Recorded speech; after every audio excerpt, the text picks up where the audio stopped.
Olá a todos e sejam bem-vindos de volta. E o tema do dia de hoje é desenho animado.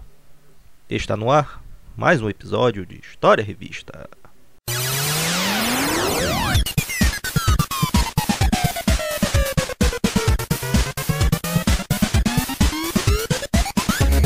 Hoje vamos começar com a Super Game Power 7, outubro de 1994, e no próximo programa tem uma com mais coisas sobre o mesmo assunto.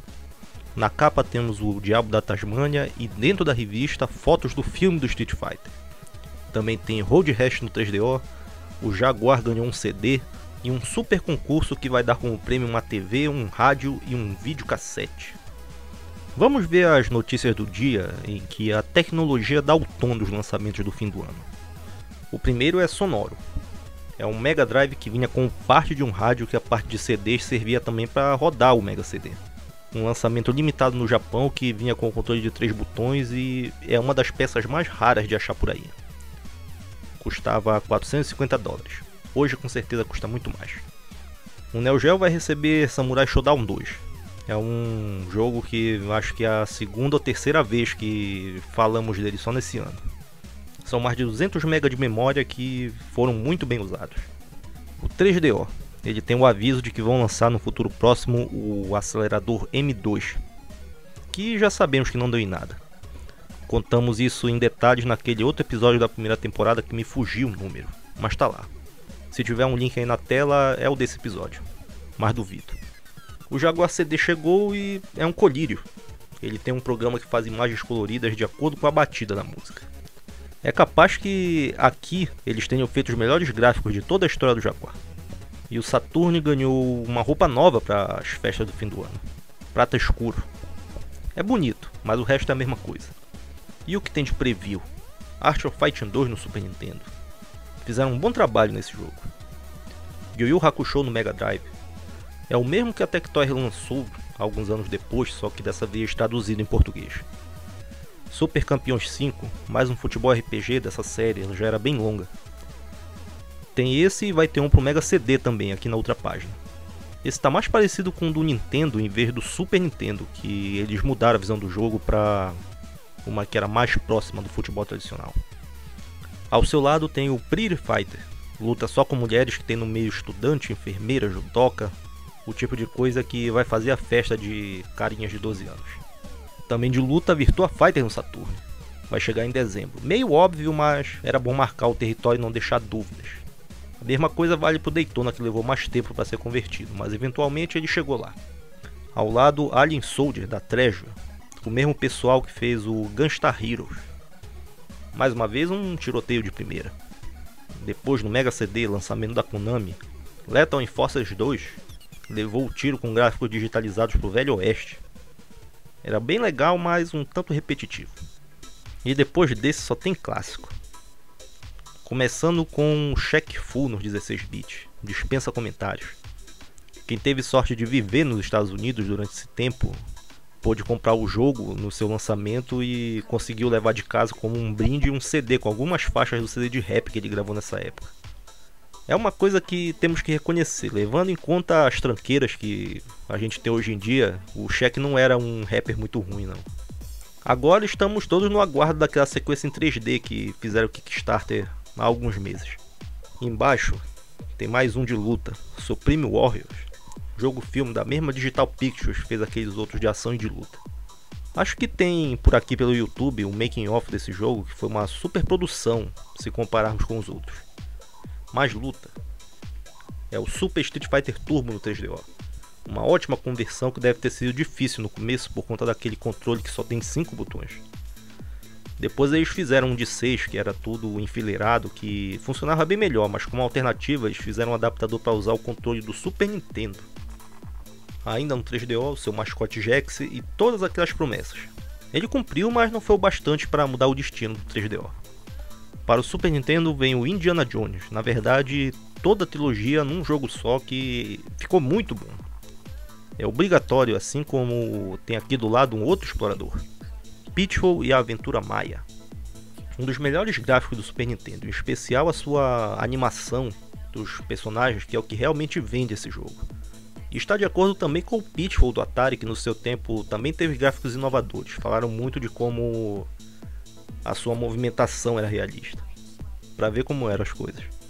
E por último, já que estamos falando de clássicos, vamos testemunhar o nascimento de uma nova série, O Rei dos Lutadores, The King of Fighters 94. Uma nova franquia com este novo sistema de luta em trios. Tem o seu protagonista, mas adicionaram ao bolo personagens de todo o universo SNK que ajudou a popularizar o jogo. O pessoal começava com o que eles já conhecem e depois é que eles foram tentar alguns dos novos.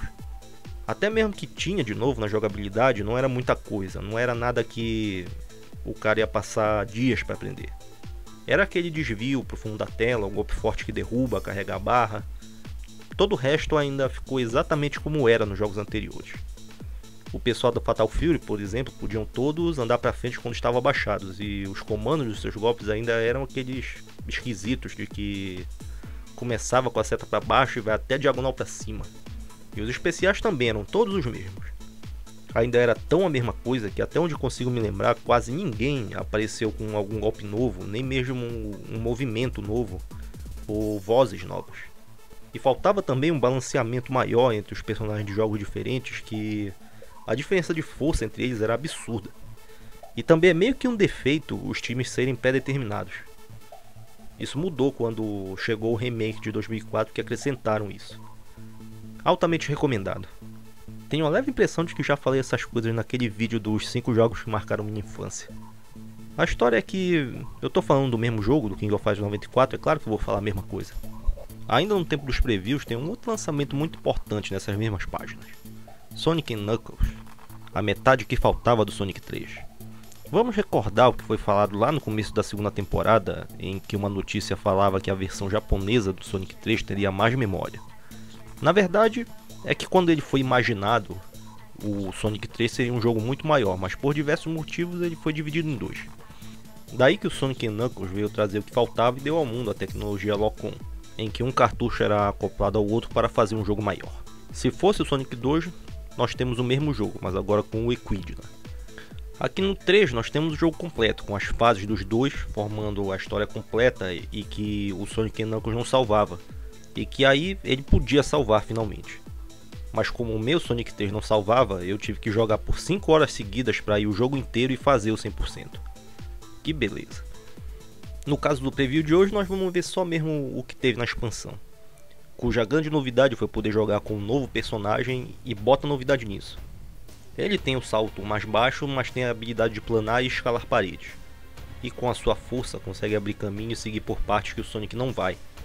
E essa aparente facilidade de se movimentar pelo jogo é compensada com uma dificuldade maior nos inimigos e nas batalhas. Ao jogar com o Knuckles aqui nesse cartucho, nós vemos o que aconteceu depois do Sonic 3, em que tudo já foi esclarecido, que o Sonic não é uma ameaça e que quem vem encher o saco são os capangas do Robotnik que sobraram. Mais o Metal Sonic no meio disso. Tudo em novas fases em que nós vamos atrás das Super Esmeraldas, que dão esses poderes de Super e Hyper, e a própria força para a Ilha Flutuante fazer o que seu nome diz. Em relação ao 13, ele veio com a mesma qualidade de tudo. E o seu pré-lançamento foi feito num campeonato em que a final aconteceu na prisão de Alcatraz, que até teve um brasileiro que foi lá. E ele chegou a aparecer no Fantástico, lembro que fizeram uma matéria na época. Foi o Luciano Ferreira de Souza, que até fizeram uma reportagem com ele na edição que foi mostrada no episódio 41, que aconteceu 3 meses depois dessa edição de hoje. Se o Luciano estiver aí na plateia assistindo, peço que dê um oi aí nos comentários. Conta aí um pouco da tua história também. We went to the big guy. We laid the whole thing out for him. We told him we had this great idea for a new game called Sonic and Knuckles. It's Knuckles in his own game. Plus it has new technology. Lock-on technology. So you can play Knuckles in Sonic 2 and 3. It's revolutionary. He just laughed at us. So we sold the whole thing to Sega? Who's laughing now? Batman! Sega. Vamos então para os lançamentos do mês, direto para mais SNK com o Fatal Fury especial do Super Nintendo. Uma conversão surpreendente. Ficou apenas a alguns passos de ficar perfeita se não fosse pela lentidão do jogo e a sua jogabilidade, que ficou mesmo muito ruim. Os golpes saem mesmo com uma grande dificuldade. Foi um preço muito alto para ter os gráficos bons. Poderiam ter mantido as coisas como eram na conversão do 2, que tinha ficado muito bom. O jogo estava visivelmente com algumas coisas cortadas, mas nada que comprometeu. Foi uma chance perdida, mas o jogo vale uma olhada se for a sua versão original do Neo Geo também. Depois dele tem a rival Capcom e aquele segundo jogo do Mickey com as fantasias. Esse é o que tem a mini, em que eles vão resolver o mistério do circo e na sua indumentária inclui o caçador, ou alpinista, como quiser, o aspirador de pó e o cavalo de madeira com arma que atira rolhas. Muito legal, mas também muito fácil. Foi lançado para o Mega Drive também e para o Game Boy Advance alguns anos depois. Muitos anos depois. Aí, sistema Sega e suas exclusividades. Vemos aqui o segundo do Golfinho Echo e os Mares do Tempo. Enquanto o jogo ficou basicamente a mesma coisa, com algumas poucas melhoras, temos que tirar o chapéu para os gráficos, que deram uma arrumada impressionante nas coisas. Nos cenários eles deixaram de lado o mar, que era sempre o fundo azul que ia escurecendo para dar aquele ambiente marinho. E o jogo foi para cenários em outros lugares, que destaca esse tubo no céu com as medusas, que ficou uma verdadeira de uma beleza. Para melhorar mesmo, só se não fosse tão frequente se perder como já acontecia no primeiro jogo. Apareceu também uma nova habilidade de que o Echo se transformava nos outros animais e algumas fases 3D que também apareceram no Master System e no Game Gear. Agora nós vamos ver o jogo da capa. Tash e a Fuga de Marte. O Marvin, o marciano, o sequestrou e o jogou no seu zoológico interplanetário. Era a última espécie que faltava, mas ele não vai se entregar fácil.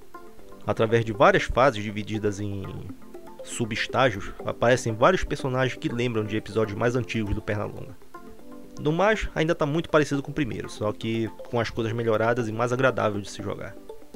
E agora 32 bits. Aqui está o 3DO e o seu Road Rash. O clássico do Mega Drive com uma bela repaginada geral.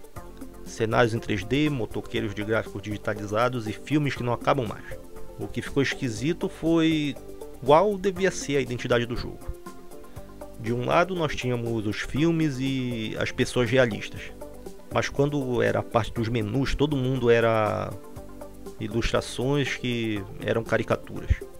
Não foi um ponto negativo do jogo, que isso foi um caso interessante.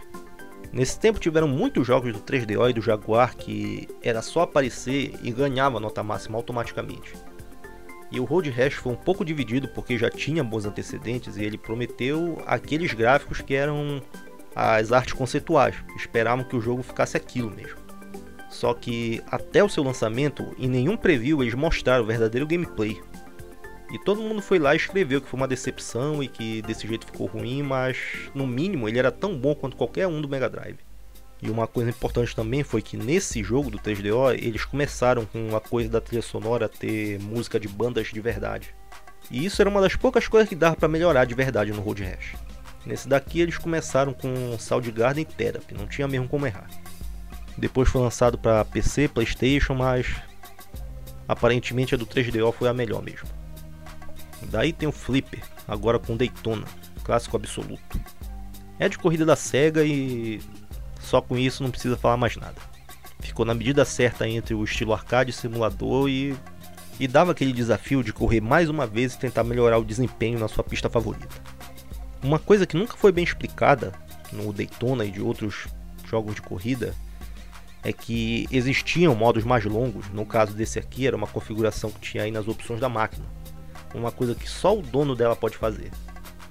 Aí ele tinha que trocar o estilo de corrida para normal, Grand Prix e Endurance. O que, usando a primeira pista como exemplo, muda que no modo normal são 8 voltas, no Grand Prix são 20 e no Endurance são 80. E aí vale gasto de pneu. É preciso fazer uma parada nos boxes para trocar. E aí entra esse elemento de estratégia que faz falta na corrida curta.